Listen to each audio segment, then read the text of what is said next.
अस्सलाम वालेकुम गर्ल्स। आज हम डेप्रिसिएशन की फ़र्स्ट इलस्ट्रेशन सॉल्व करेंगे। इसको समझेंगे कैसे कि प्रॉपर हमने फॉर्मेट बनाना है और क्वेश्चन सॉल्व करना है। सबसे पहले हम क्वेश्चन देख लेते हैं क्या और हमें कैसे क्वेश्चन आता है, उसमें क्या क्या इन्फॉर्मेशन गिवन होती है। मैं लास्ट लेक्चर में आपको फॉर्मेट बता चुकी हूँ, मेन पॉइंट्स भी बता चुकी हूँ क्या क्या क्वेश्चन में आता है, पर यहाँ पर हम प्रॉपर क्वेश्चन पढ़ेंगे कि किस तरह दिया जाता है। अब कुछ क्वेश्चंस ऐसे होते हैं जो बहुत शॉर्ट होते हैं, थोड़ी इन्फॉर्मेशन होती है उनमें, लेकिन कुछ क्वेश्चन थोड़े से कम्प्लेक्स होते हैं। लाइक आपको कंफ्यूज करने के लिए वो 2-3 पॉइंट्स ऐसे दे देते हैं जो आपके लिए बिल्कुल नए होते हैं। ठीक है, ऐसे क्वेश्चंस आएंगे और वो लेकिन अभी नहीं आएंगे, स्टार्टिंग में थोड़े से आगे जाके आएंगे। ठीक है, अब हम देखते हैं बेसिक क्वेश्चन आता कैसे है। Illustration number 1, on 1 January 2014 a machine was purchased. ठीक है, अब यहाँ पे उन्होंने सबसे पहली लाइन में बता दिया कि 1 जनवरी को, मतलब अभी साल स्टार्ट हुआ है हमारा। ठीक है, 1 जनवरी को हमने मशीन परचेज़ की है। ठीक है, अब मशीन परचेज़ किया मतलब मशीनरी अकाउंट बनेगा। ठीक है, और आप नीचे देख सकते हो कि मशीनरी अकाउंट ही है। ठीक है, जो मैंने आपको लास्ट लेक्चर में बताया था कि हम अकाउंट का नाम लिखते हैं सबसे पहले। अच्छा, मशीनरी परचेज़ हुई है, कितने की परचेज़ हुई है? 40,000 1 जनवरी को परचेज़ हुई है और 40,000 की एक मशीन ख़रीदी है हम लोगों ने। ठीक है, ये इन्फॉर्मेशन गिवन है फर्स्ट लाइन में। नेक्स्ट है rate of depreciation is 10%। Depreciation rate है हमारा 10%। ठीक है, अब ये दो चीज़ें पता चलती, 40,000 की मशीनरी है और उसके ऊपर 10% डेप्रिसिएशन है। अच्छा, पर एनम ये था। अच्छा, prepare machinery account for 3 years when depreciation is charge. अच्छा, अब तीसरी इन्फॉर्मेशन यहाँ पे हमें दे दी गई है कि 3 साल के लिए डेप्रिसिएशन फाइंड करनी है हमने। ठीक है, अब मेन 3 चीज़ें पता चल गई हैं, मशीनरी की प्राइस क्या है, डेप्रिसिएशन रेट क्या है और कितने सालों के लिए डेप्रिसिएशन फाइंड करनी है। ठीक है, अब हम लोगों ने ये देखना है कि हमारा मेथड कौन सा यूज़ हो रहा है। मैंने आपको बताया था 2 मेथड होते हैं, फिक्स इंस्टॉलमेंट मेथड या फिर स्ट्रेट लाइन मेथड, ये पहला है, और दूसरा होता है रिड्यूसिंग बैलेंस और डायमिनिशिंग मेथड। ठीक है, अब हमने देखना है कि हमें कौन सा मेथड दिया गया, हमने उसी के अकॉर्डिंगली क्वेश्चन सॉल्व करना है। अगर हमें क्वेश्चन आता हो, ठीक है, और हमने गलत मेथड से सॉल्व कर दिया, जो उन्होंने मेथड दिया उससे नहीं किया, तो हमारा क्वेश्चन पूरा का पूरा गलत हो जाएगा। ठीक है, और हमें मार्क्स नहीं मिलेंगे उसके। इसलिए हमने सबसे पहले देखना है कि मेथड कौन सा है, हमने उस मेथड के अकॉर्डिंगली उसको सॉल्व करना है। अब यहाँ पे हमारे पास कौन सा मेथड गिवन है, when depreciation is charge under fixed instalment method. Fixed instalment, ठीक है, मतलब हम एक दफ़ा जो डेप्रिसिएशन निकालेंगे उसको ही आगे हमने यूज़ करते रहना है, माइनस करते रहना है, हमें बार बार डेप्रिसिएशन निकालने की ज़रूरत नहीं पड़ेगी। ठीक है, अब हम क्वेश्चन की तरफ आ जाते हैं, इसका सलूशन। ठीक है, सबसे पहले हम लोगों ने हेडिंग देनी है मशीनरी अकाउंट। ठीक है, और अब हमने मशीनरी अकाउंट बनाना है। ठीक है, फिर फॉर्मेट आपको पता है, मैं आपको लास्ट लेक्चर में एक्सप्लेन कर चुकी हूँ। सबसे पहले date, reference, rupees, date, reference, rupees. ठीक है, ये डेबिट साइड है, ये क्रेडिट साइड है, और आप देख सकते हो क्वेश्चन में लिखा भी हुआ है। ठीक है, अच्छा, अब क्वेश्चन स्टार्ट जब हम कर रहे हैं, अब सबसे पहले तो हमने फॉर्मेट बना लिया, अकाउंट का नाम लिख लिया। अब हमने देखना है कि कौन से साल की बात हो रही है। क्वेश्चन के बिल्कुल स्टार्टिंग में क्या गिवन है, 1 जनवरी 2014। 2014 से हमने अपनी डेप्रिसिएशन स्टार्ट करनी है और अगले 3 साल तक करनी है।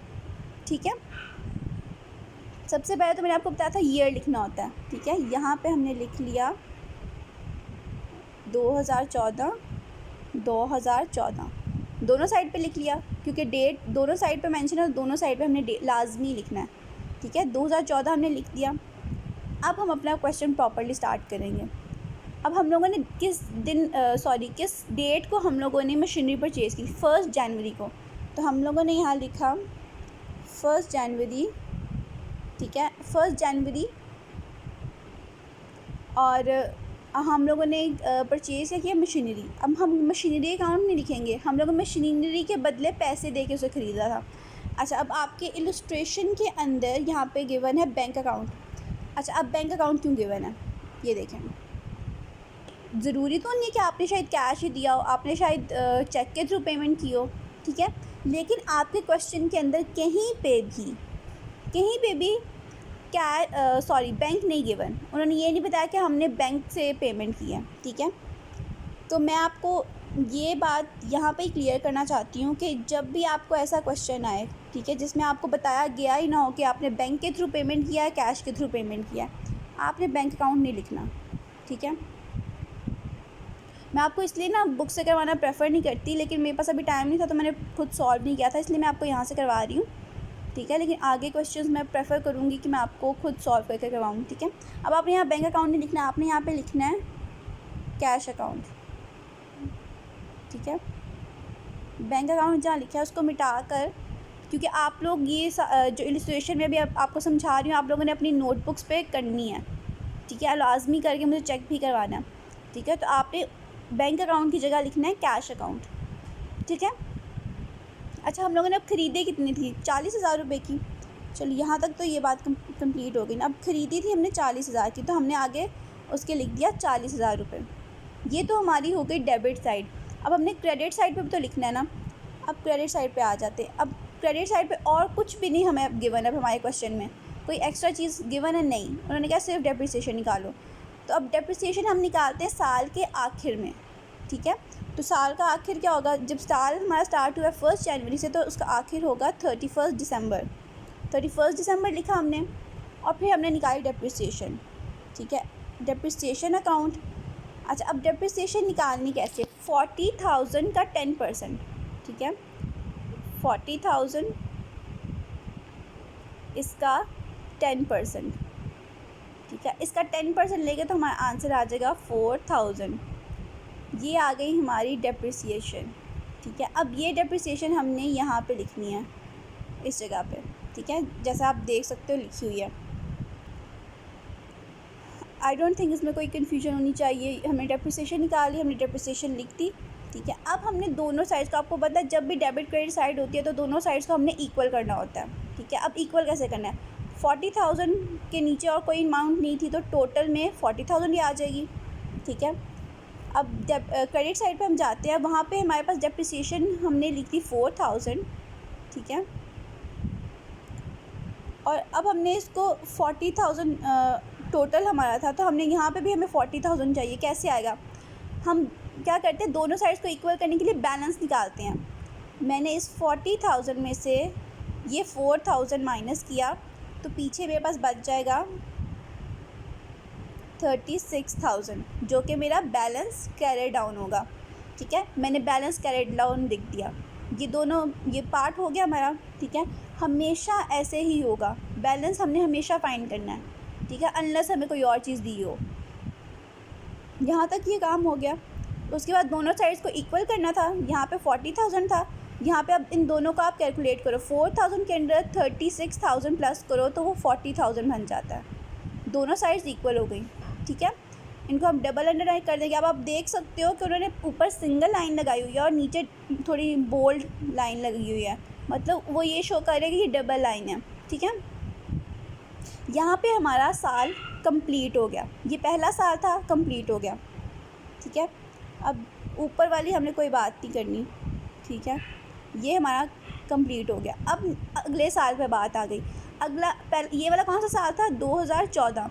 अगला साल होगा हमारा 2015। हमने अगला साल लिखा, ठीक है।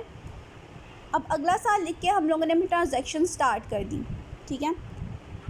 सबसे पहले तो हमने ईयर लिख दिया अपना, ठीक है।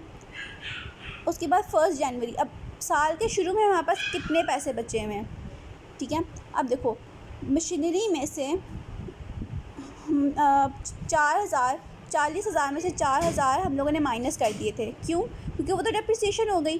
पीछे हमारे पास कितने बच गए हैं? ये बैलेंस 36,000 रुपीज़, ठीक है। अब ये जो बैलेंस कैरी डाउन है वो अगले साल का बैलेंस ब्रॉट डाउन होगा, ठीक है। ये वाली बात मैं आपके पिछले साल बहुत अच्छे से क्लियर कर चुकी हूँ, ठीक है। क्योंकि पिछले साल का जो बैलेंस कैरी डाउन होता है वो अगले साल का बैलेंस ब्रॉट डाउन होता है। अब यहाँ पे हमने लिख दिया वही वाला बैलेंस, ये जो यहाँ पे था 36,000 यहाँ पे आ जाएगा 36,000, ठीक है, क्योंकि 4,000 जो डेप्रिसिएशन थी वो आगे ट्रांसफ़र नहीं होगी।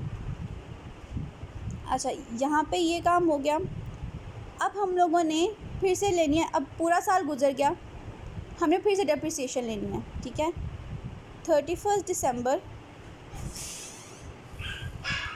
दिसंबर को हमने डेप्रिसिएशन लेनी है। हमने डेप्रिसिएशन अकाउंट बनाया, ठीक है, और इसमें डेप्रिसिएशन लिखनी है। अब सबसे पहली बात, हमारा मेथड था फिक्स्ड इंस्टॉलमेंट। एक दफ़ा हम लोगों ने डेप्रिसिएशन फाइंड कर ली जो कि कितनी थी 4,000, उसको ही हम हर साल यूज़ करेंगे। डेप्रिसिएशन अकाउंट बनाने के बाद मैंने डेप्रिसिएशन लिखी और डेप्रिसिएशन कितनी थी 4,000, मैंने 4,000 लिख दी, ठीक है। अब बैलेंस कैसे फाइंड करना है, 36,000 में से मैं इस 4,000 को माइनस करूँगी, ठीक है। 36 में से 4,000 माइनस करने के बाद पीछे मेरे पास बच जाएगा 32,000, ठीक है।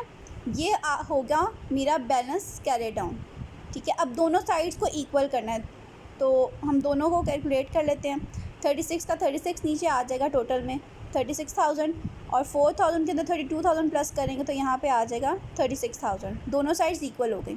ये हमारा दूसरा साल भी कंप्लीट हो गया, ठीक है। अब 2 साल हम कर चुके हैं, अब तीसरे साल पे आ जाते हैं हम लोग। अच्छा, तीसरा साल है हमारा 2016। दोनों साइड्स पे हम लोगों ने सबसे पहले 2016 लिख दिया ताकि हमें पता चल जाए कि हमने नया साल स्टार्ट कर दिया, ठीक है। उसके बाद हम आ जाते हैं बैलेंस ब्रॉट डाउन पे, ठीक है। अब ये वाला बैलेंस जो था 32,000, ये हमने यहाँ पे ट्रांसफ़र कर दिया अगले साल, और किस डेट को किया, 1 जनवरी को। यहाँ पे मैं आपको दिखा देती हूँ, 1 जनवरी बैलेंस ब्रॉट डाउन, ठीक है, और ये 32,000। अच्छा, अब इसके ऊपर फिर से डेप्रिसिएशन फाइंड करनी है, क्योंकि फिक्स इंस्टॉलमेंट मेथड है, बार बार फाइंड नहीं करेंगे। जो 4,000 थी वही हम यहाँ पे डेप्रिसिएशन लिख देंगे, लेकिन 31 दिसंबर को जब साल ख़त्म होता है तब डेप्रिसिएशन अकाउंट बनाया और हम लोगों ने 4,000 डेप्रिसिएशन लिख दी, ठीक है। बैलेंस फाइंड करने के लिए वही प्रोसीजर है कि 32,000 में से हम लोग ये 4,000 माइनस करेंगे तो हमारे पास पीछे बच जाएंगे 28,000, जो कि हमारा होगा बैलेंस कैरी डाउन, ठीक है। अच्छा, अब दोनों साइड्स को इक्वल करना है, तो इक्वल करने के लिए हम दोनों का टोटल कर लेंगे। 32 का 32 नीचे आ जाएगा टोटल में, ठीक है। 4,000 प्लस 28,000 टोटल हो जाएगा 32,000। ये हो गया हमारा तीसरा साल कंप्लीट, ठीक है। अब 2 कंडीशंस हैं, या तो आप लोग अपना क्वेश्चन यहाँ पे ही ख़त्म कर दो, ठीक है। ये जो नीचे एक्स्ट्रा है इसको मत करो, ठीक है। और मैं प्रेफर करूँगी आप लोग सिर्फ इतना करो, आपको ज़्यादा करने की ज़रूरत नहीं है, ठीक है। लेकिन उन्होंने हमें एक और एडिशनल चीज़ करवाई हुई नीचे कि उन्होंने सिर्फ बैलेंस को आगे नेक्स्ट ईयर ट्रांसफ़र कर दिया हुआ है, इसलिए ताकि वो हमें ये बताएं कि मशीनरी की वैल्यू कितनी रह गई है। आप लोगों को ज़रूरी नहीं है वो करना, ठीक है, क्योंकि मैंने इतने दफ़ा क्वेश्चन किए, लाइक जब मैंने ये टॉपिक किया था, ठीक है, यूनिवर्सिटी में,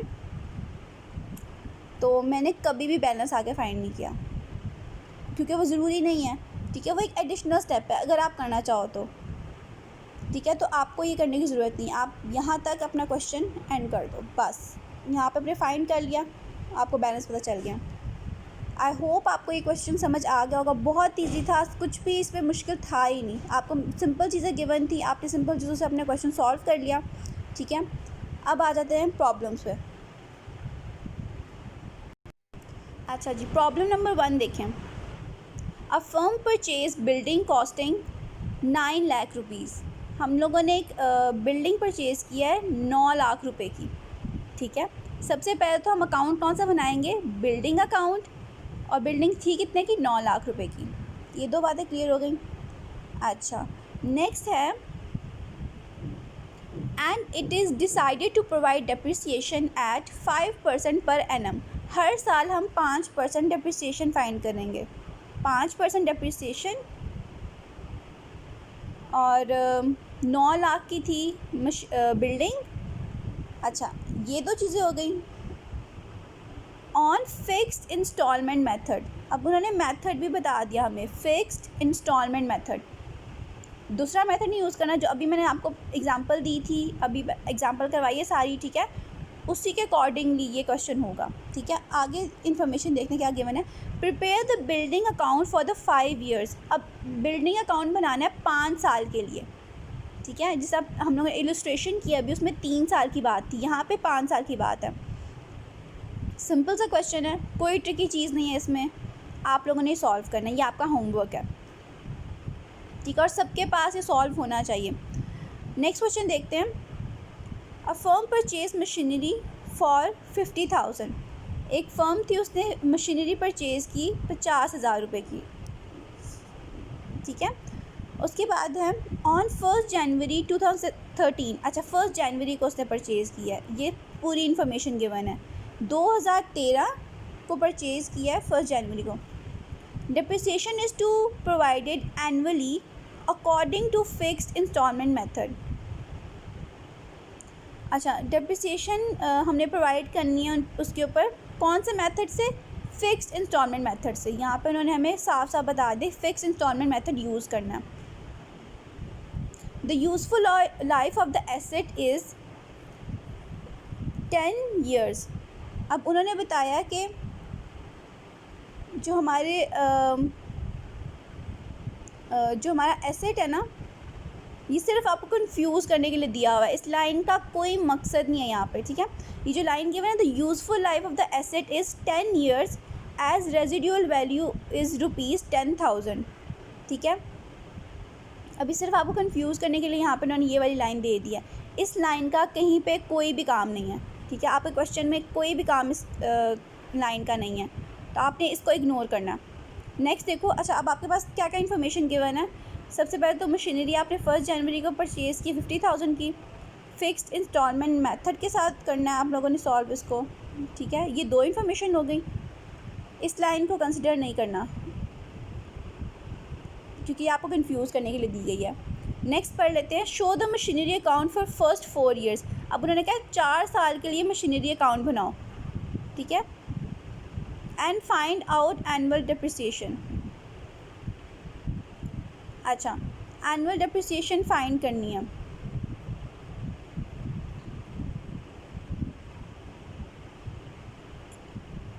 ठीक है, ये क्वेश्चन थोड़ा ट्रिकी है क्योंकि इसमें 2 चीज़ें आ गई हैं, इसमें आपका डिप्रिसिएशन दी ही नहीं गई, इसलिए ये क्वेश्चन तो मैं आपको खुद करवा दूँगी, ठीक है। मुझे लगा था शायद ईजी होगा, आप लोग कर लोगे, लेकिन ये थोड़ा ट्रिकी है, तो ये मैं आपको खुद करवाऊँगी। क्वेश्चन नंबर 1 आप सबके पास होना चाहिए क्योंकि बहुत सिंपल क्वेश्चन है, ठीक है। आई होप आपको आज का लेक्चर समझ आ गया होगा। कोई भी प्रॉब्लम हो, कुछ भी हो, आप लोग मुझे मैसेज करके पूछ सकते हो, ठीक है।